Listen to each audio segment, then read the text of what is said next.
À luz da outra casa, de Luigi Pirandello, tradução de Francisco Patti, voz Iba Mendes.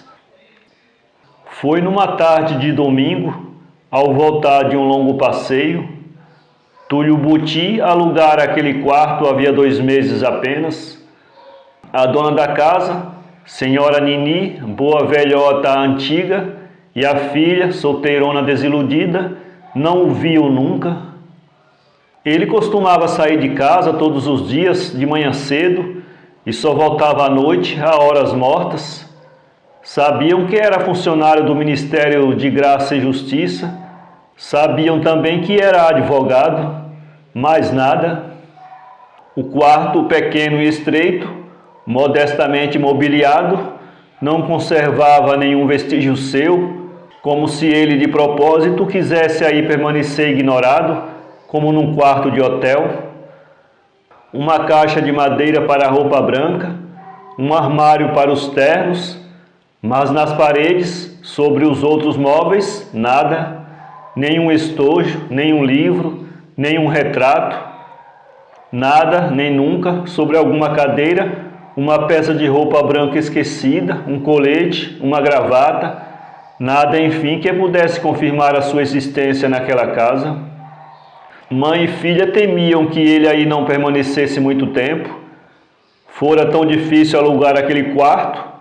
Vieram vê-lo muitos, mas ninguém o quis. Realmente não era muito cômodo, nem muito alegre.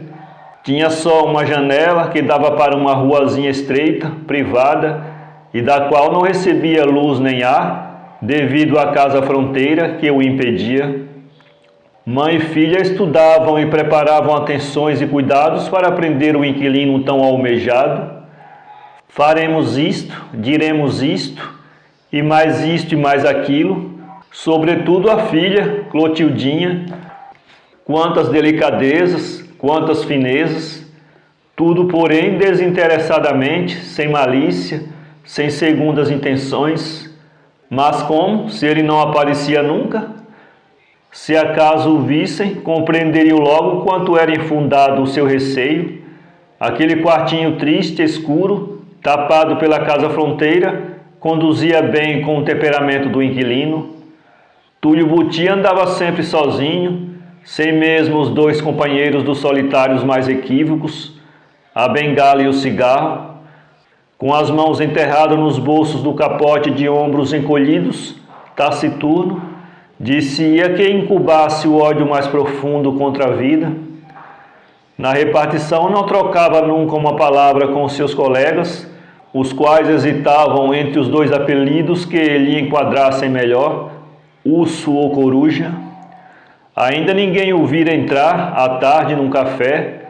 Em compensação, muitos o tinham visto evitar à pressa as ruas mais frequentadas e iluminadas para mergulhar na sombra das longas alamedas, direitas e solitárias dos arrabaldes distantes, afastando-se dos muros, toda vez que encontrava o círculo de luz que os faróis projetam sobre a calçada.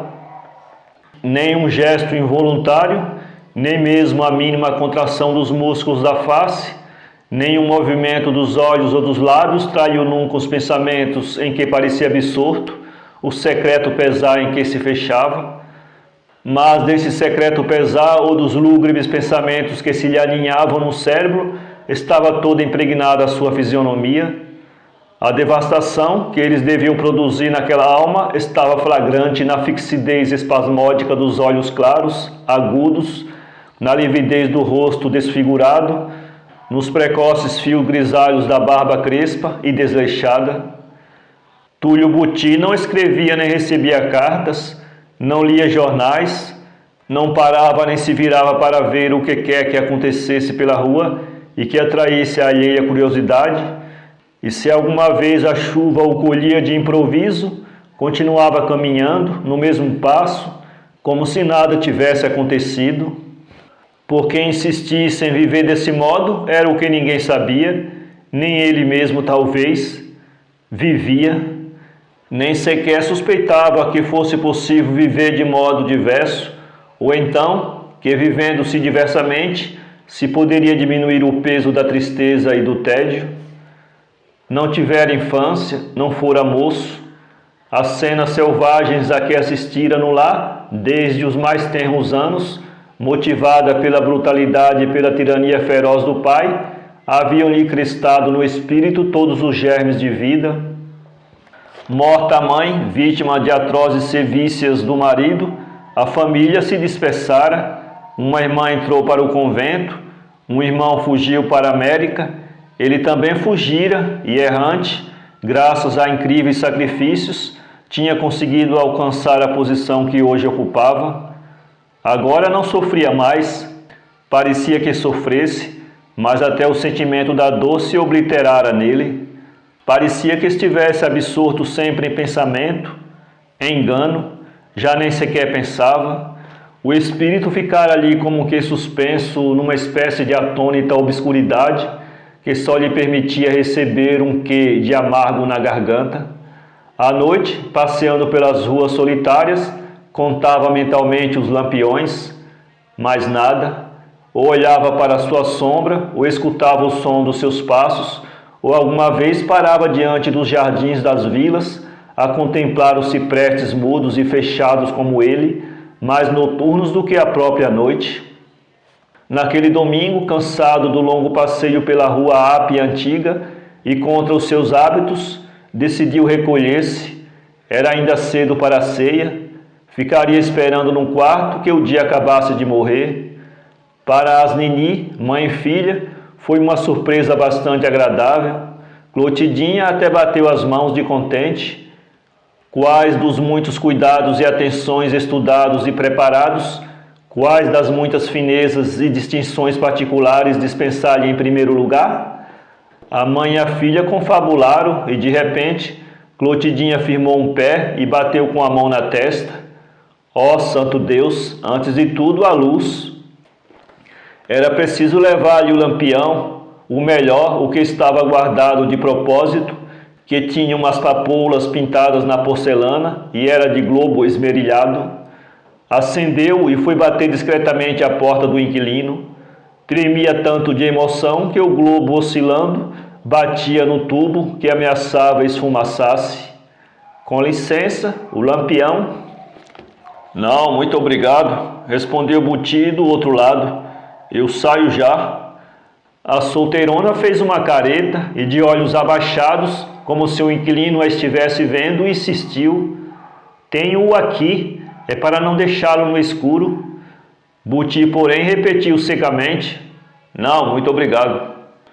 Estava sentado no pequeno canapé, em frente à mesa, e escancarava os olhos na sombra que, a pouco e pouco, se ia adensando no quartinho, enquanto nos vidros da janela, tristemente desmaiava o último reflexo do crepúsculo.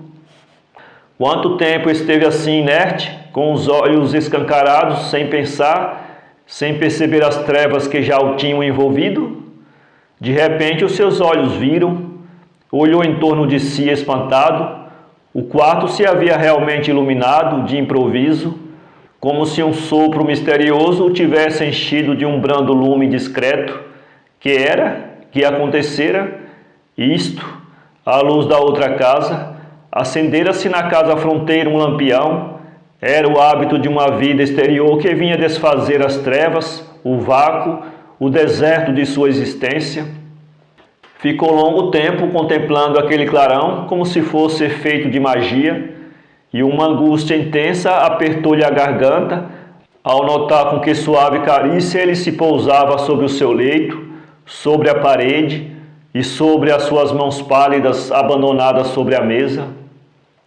Surgiu-lhe no meio daquela angústia a lembrança do seu lar destruído, da sua infância oprimida, de sua mãe.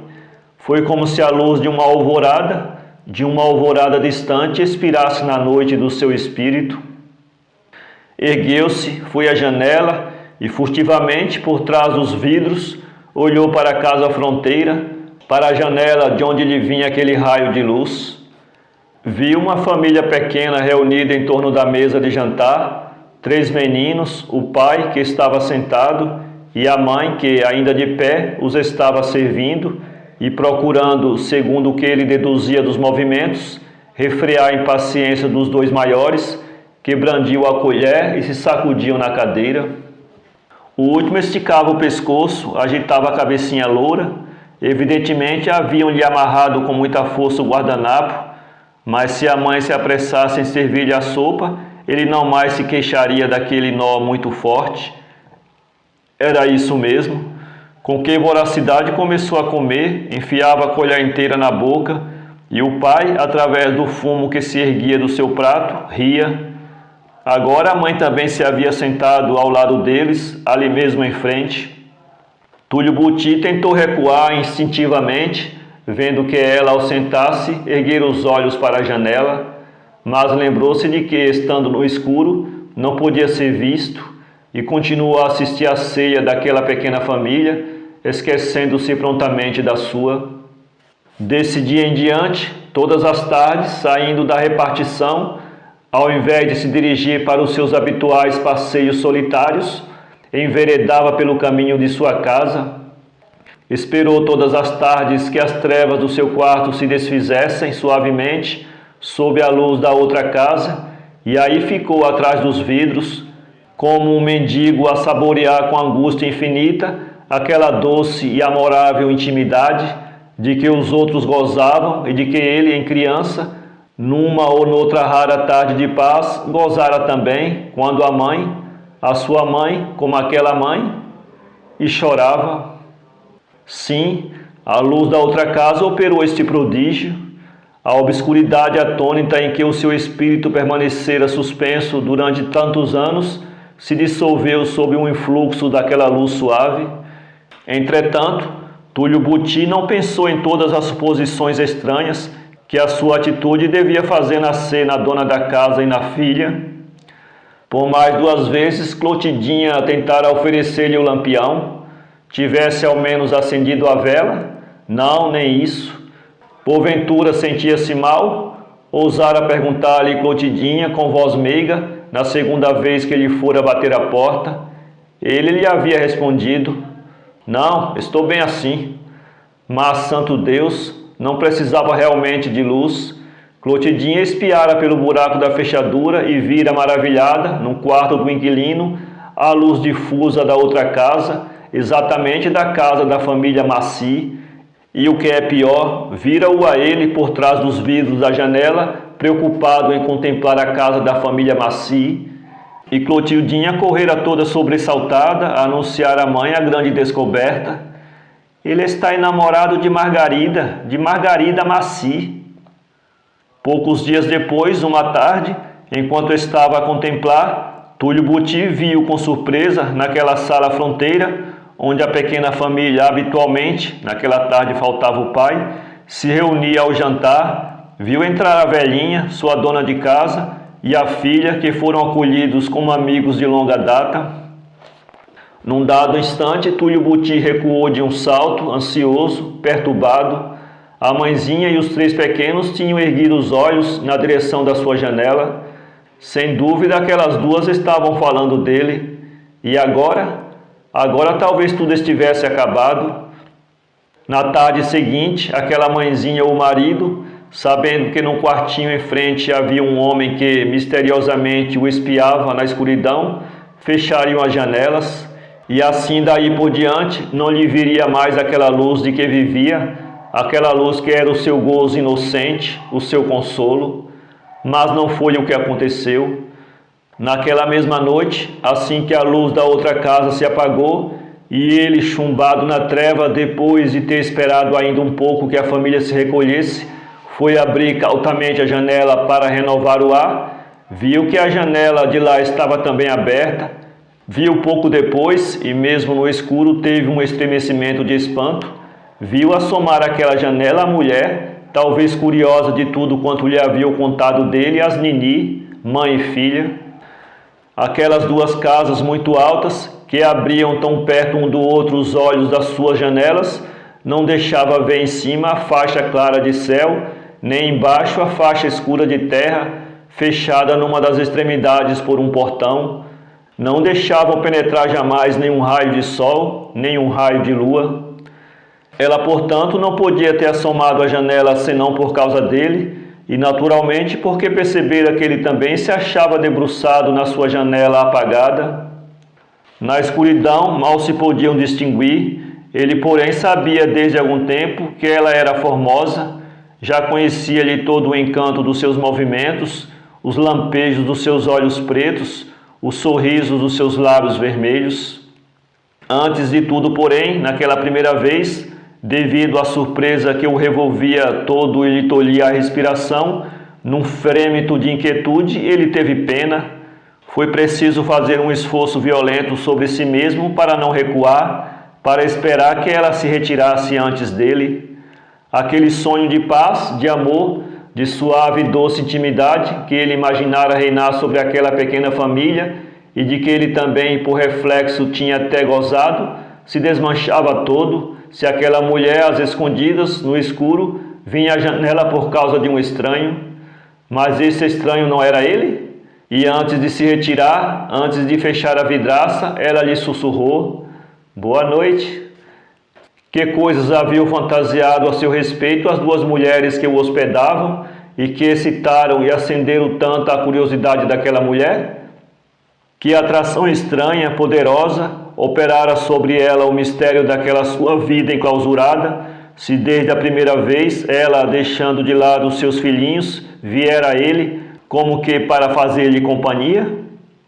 Sim, um em frente ao outro, ainda que ambos tivessem evitado olhar-se e tivessem quase fingindo, reciprocamente, que estavam à janela sem nenhuma intenção, ambos, sim, ambos, ele estava certo disso, tinham vibrado pelo mesmo frêmito de expectativa ignorada, espantados da atração que, de tão perto, os envolvia no escuro.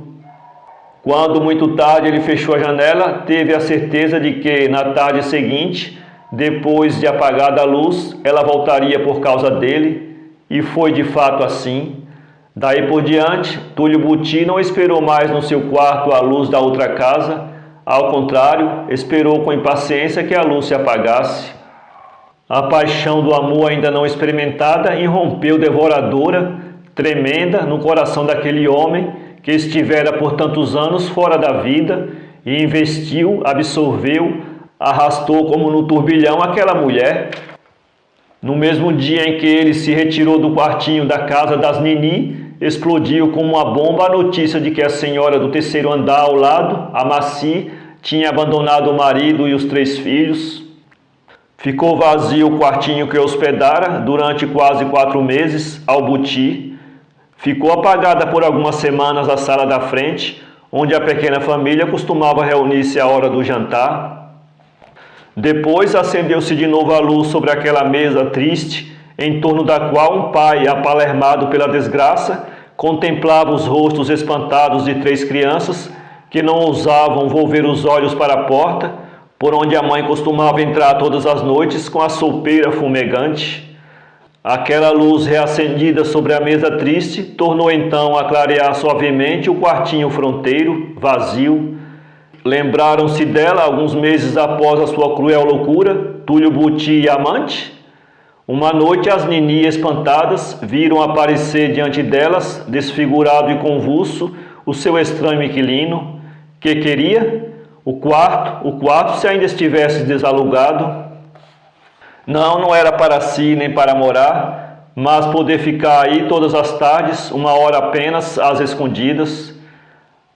Ah, por piedade daquela pobre mãe que desejava rever de longe, sem ser vista, os seus filhinhos.